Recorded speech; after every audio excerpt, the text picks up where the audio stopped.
এসো হে বৈশাখ, এসো এসো। আমার পোশাকের সকালটা কোথায় কেটেছে, কিভাবে কাটলো, পুরোটা তোমাদের সাথে শেয়ার করবো আজ। আসসালামু আলাইকুম, শুভ নববর্ষ সবাইকে। সবাই অনেক অনেক ভালো থাকো এবং পুরোটা বছর সবার অনেক আনন্দময় হোক, আনন্দে কাটুক। আজকে আমি পান্তা পিয়া অর্থাৎ পান্তা পিয়া খেতে যাচ্ছি। পান্তা ইলিশ নয় কিন্তু পান্তা পিয়া, এটার ঘটনাটা তোমাদেরকে বলবো এক সময়।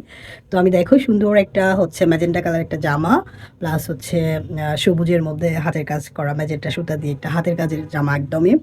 এই যে দেখো আমার পুরো ড্রেসটা কেমন লাগছে আমাকে। প্রোগ্রামে গিয়ে দেখলাম সবকিছু গুছিয়ে রাখা, একদম রেডি। পান্তা ভাত, আলু ভর্তা, নানা রকমের ভর্তা, মাছ ভাজা, আরও কত কিছু, কত রকমের ভাজি ছিল, কাঁচামরিচ, পেঁয়াজ। এছাড়াও মিষ্টির মধ্যে আছে হচ্ছে মুড়ি, মুরগি, খাগড়াই, বাতাসা। এগুলো আমাদের বাঙালিদের ঐতিহ্য, যা আমার খুবই পছন্দ হয়েছে। আরও মাটির হাঁড়িতে সুন্দর করে গুছিয়ে রাখা, বিষয়টা আমার কাছে খুবই ভালো লাগছে। এত সুন্দর করে মাটির হাঁড়িতে রং করা হয় কেন বলো তো? এটা আমাদের গ্রাম বাংলার সংস্কৃতির অংশ।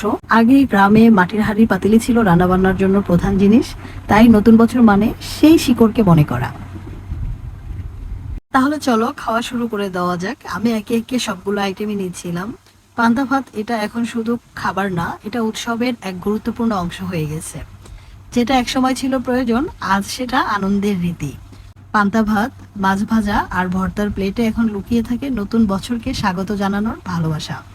এই খাবারগুলো শুধু স্বাদের জন্য না, এর ভেতরে আছে ইতিহাস, ঋতুর ছোঁয়া আর বাঙালির জীবনযাত্রার গল্প। গল্প করতে করতে কিন্তু প্রায় খাওয়া দাওয়ার শেষের দিকে, আমার পান্তা খাওয়ার শেষ। এবার আসি মেহেদি উৎসবে। পয়লা বৈশাখ মানেই লাল সাদা শাড়ি, ফুল, গয়না, আর এই সাজের সাথে মেহেদি দিলে লুকটা কিন্তু আরো সুন্দর হয় আর সম্পূর্ণ লাগে। তাই তো ছোট্ট করে মেহেদি উৎসবের আয়োজন করা হয়েছিল।